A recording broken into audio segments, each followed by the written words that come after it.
how to cut through all the homeschool organization hype and find tips that really work for you. I was going to talk about something else today, but homeschool organizing is my jam, and I couldn't wait to share these tips with you. I have so much more to share with you, but I try to keep myself reined in to just a few minutes at a time so it doesn't become overwhelming for you or me too. My name is Tina Robertson. My website is tinasdynamichomeschoolplus.com. I've been homeschooling about 25 years now. I have 3 homeschool grads. I'm still mentoring homeschoolers. Right now, I'm mentoring Mr. Munchkin. He's about kindergarten or first grade. We're having so much fun. And I hail from Texas. And so when you watch this, let me know where you're watching from. But this video is about you. I always make it about you. And homeschool organization is something that a lot of homeschoolers struggle with. Now, back in the day, I had physical locations of where I taught new homeschoolers in their first year of homeschooling how to get on the road and stay on it successfully to homeschooling. So I've helped and coached a lot of homeschoolers, and these tips are my very best that I'm sharing with you. I do have an online course about how to homeschool organize, but I really just want to share these with you first, regardless of whether you purchase that course or not. I really have a heart to help homeschoolers, whether they're seasoned, whether they're new. So let me share a few points about homeschool organization that I think that you would enjoy. First, what happens? Let me just explain the journey of what I feel like what happens when we begin to homeschool. It's kind of a journey. First, we come all enthusiastic, or even with the new year, if you're a seasoned veteran, we're like, okay, this is the way things are going to be, and we jot down this beautiful little schedule, this routine, and then a few weeks into it, we're like, this is not working. And then what we've actually done is we've created stress for our family. And there's several reasons why it's not working. There's several things that have to be done before you even get to that point of creating this routine. I'm going to talk about them in just a second. But the first thing I want to talk about is adopting what is your definition of homeschool organization. See, organization is different for every homeschool family. There's a lot of organizational websites, blogs, books, if you will. And when I started homeschooling, I was looking over I should say, books and websites that they really didn't have my homeschool lifestyle. I thought I could at least glean some tips from them. Yes, I did. I gleaned some, but it wasn't as helpful as reading blogs, websites, or books by other homeschoolers who actually led my life, who had all things on the table that I had to do, all the different hats. That was way more helpful. So first, I think your definition is important of homeschool organization. See, if I didn't have homeschool organization or organization period in my life, I wouldn't thrive. I just would not thrive. Homeschool organization, it keeps the clutter, whether it's mental, emotional, or physical clutter, to a minimum. And contrary to what a lot of persons that struggle with organization may think, organization is like a breath of fresh air. It frees me up to have time to do what I want to. I'm not repeating things at the grocery store that I already have in my house. I'm not buying curriculum that I already have in my house. I already have menus made up. I already have communicated to my family what I expect each day. This doesn't mean that your home is ran like a military boot camp, not by any stretch of the imagination. But Organization, the key to organization, good organization for your family, believe it or not, is communication. It's communication. It's coming up with a system that works for you and then communicating it to all. Because it does no good for you to keep it in your planner, online, on an app. It looks real good there.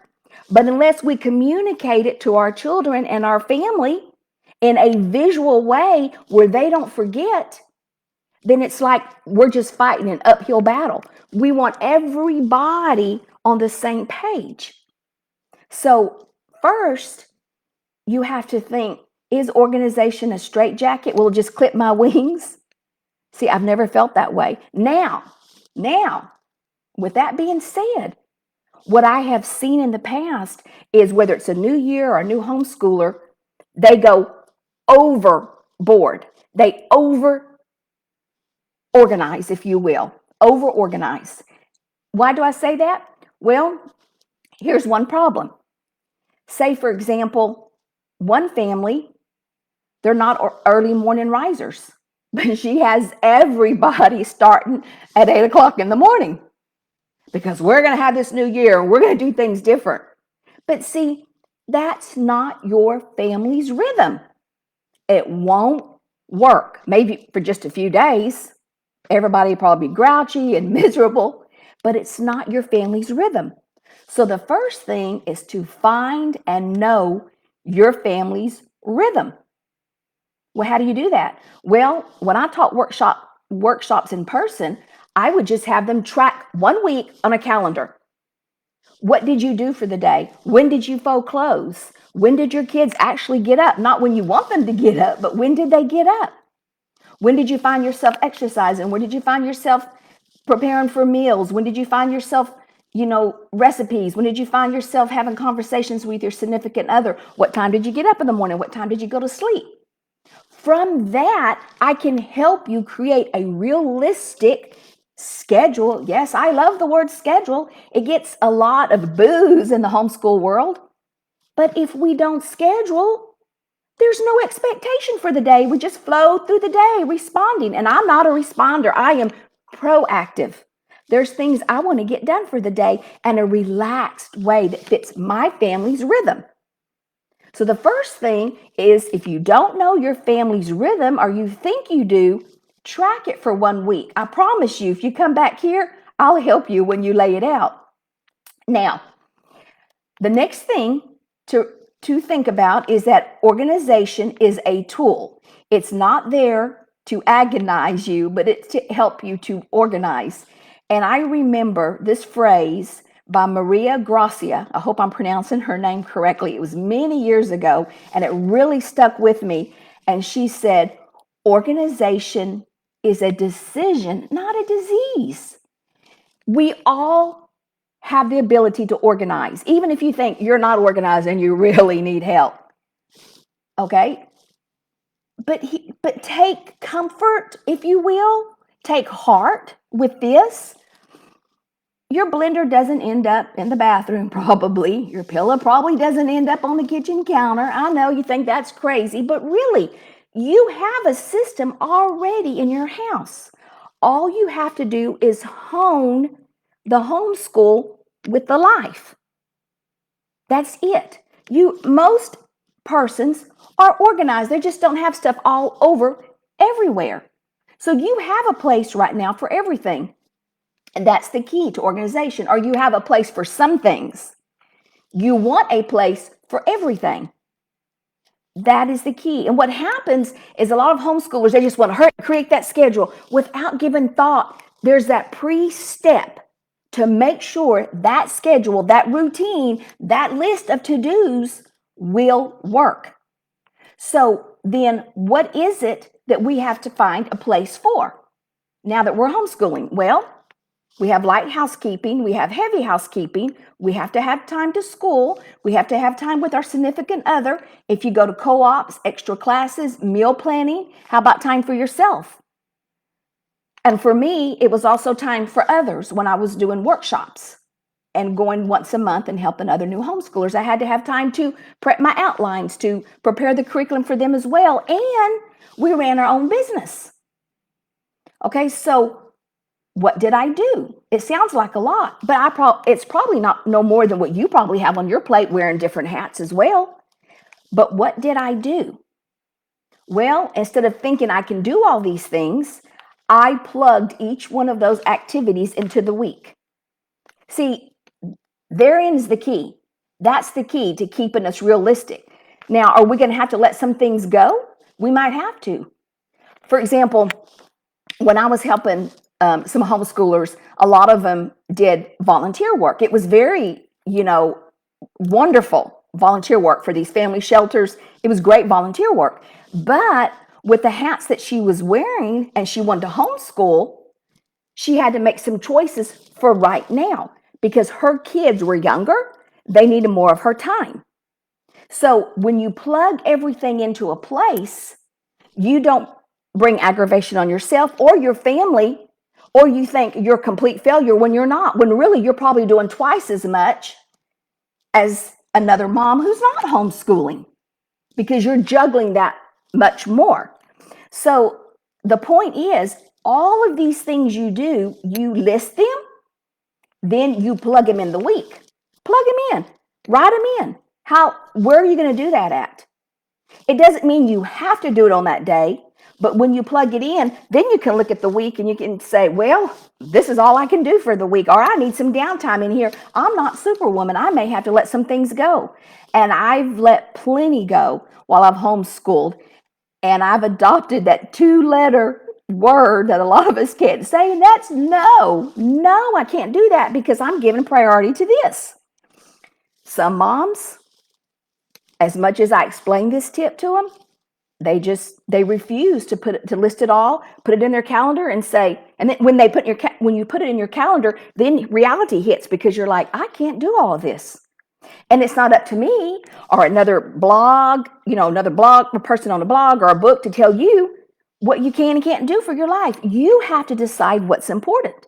For me, I don't want so much chaos in my life. I like smooth mornings. I don't like so much on myself that I can't get it done for the day. And I had family obligations. So some of the things I was volunteering for and some of my hobbies, I let go just for a short time.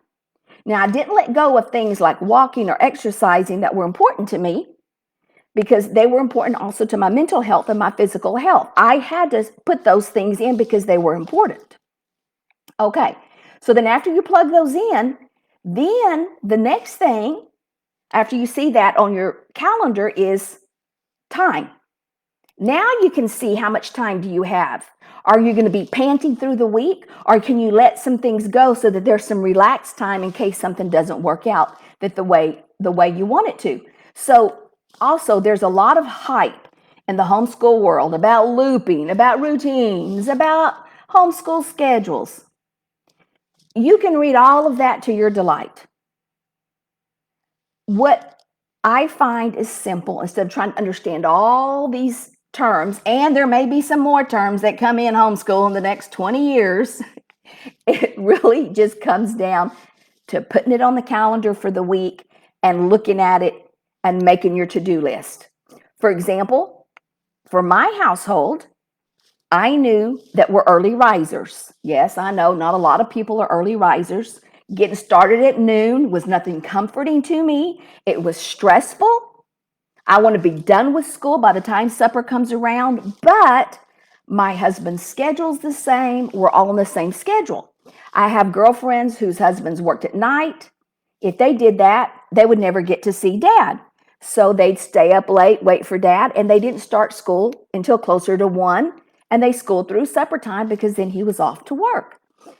But sometimes you have a choice. I know for me that you can't just dismiss what you as the teacher, what stresses you out. For example, I know when I start, I can't step over clutter. I've got to at least smell clean or see clean when we start school in the morning. So I have a routine for light housekeeping. But my charts are in a visual place for all my family to see. It's not left up to their memory. When they were younger, I did poster boards and set them up there and showed them what the routine was because I made them responsible for their time, as well as I'm modeling for them and teaching them how to be organized. Now, once they got the routine down, I could take the visual reminders away. But this way, I wasn't always saying, this is the time to do this. This is the time to do this. So we do a little bit of light housekeeping. We did some exercising in the morning. I got supper prepped, and we started our routine by about 9 o'clock. That was the way that I wanted to roll. And also, we did 4 days a week. And I had 1 day off. And no, I didn't take it on Friday for field trips. I took it on Monday because I wanted a slower start to my week. We had a busy weekend with my husband being off. I know I needed groceries. We need a clean house. I needed some laundry done. I need to look over lesson plans. I did Monday. One of my other 4 days counted as a field trip. It still was school. I didn't worry if we did a field trip on Thursday and we only school 3 days. There's no such thing as school in 3 days. If you're taking a field trip, it's school. I didn't set any of those parameters on myself by making it more stressful. 4 days a week was what we homeschooled for some of the years that I homeschooled. Now, the other thing that I want to talk to you about is your home. Your home. How do we organize that? Because we're trying to get homeschool with the house. Well, there's a lot of things that I did that worked and a lot of things that I did that didn't work. But one of the things that I consistently have done through all my homeschool journey is I've menu planned. And I menu plan 30 days at a time. And what I did one year, I took 1 year and I did different recipes for all 365 days of the year. And I tweaked them to suit my family. Then I printed those recipes and put them in a 5-inch binder. I have a video coming about how I did that too. Because you see, when it comes to menu planning, I don't want to sit there and think, what does my family like? I want to know that all of these are their favorites. I plug them in and we have a menu. And once I've done it for the year and have 12 menus, you just repeat for the next year. It was a beautiful time savings, trick that I did. But I stepped back from homeschooling and I worked first on making sure that we were eating well. Also, I only grocery shop once a week. I don't want to have to go to the grocery store every day. I don't want to waste my time there. I'd rather be home drinking a cup of coffee or having some tea or watching a movie with my kids. So when I menu plan, it's going to be everything at one time. For example, one of the things I did too was now we have the phones and the apps and things like that. But when I first started, we didn't have so many of those things. But I've also have kept something that I've used when I first started. And that is that I would print off the grocery list and put it on the refrigerator, just a printed copy. And when one of my children used the last, whatever it was, product, they had to check it off. Then that way, when I got ready to menu plan for the next week, I took the list that was already filled out through the week or what they said they wanted and then put it with my recipes for the next week. Now, I didn't buy 30 days at a time. I only bought 7 days so I could take advantage of the sales and fresh fruit and, the fresh things that you only can get once a week anyway. But I sat down one time and menu planned for the whole month. Off my mind, here it comes at the end of the week, get the grocery list, add what I'm cooking for the next week, and I'm done. That's it. And everything on that list is what I need for the week. And the beauty of doing it that way, I still didn't feel hogtied, if you will, because I had flexibility within the week. If I didn't want to cook something that day, I'd just switch it around. But I knew within that week I had flexibility because I knew what I was cooking.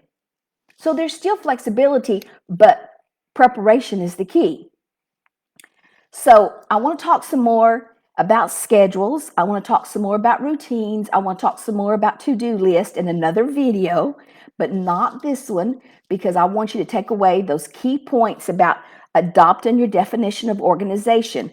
I want you to learn first before you organize, and don't fall for all the homeschool organization hype before you find out what is the rhythm of your family. Do you stay up late? Do you go on this day? Do you have a homeschool co-op on this day?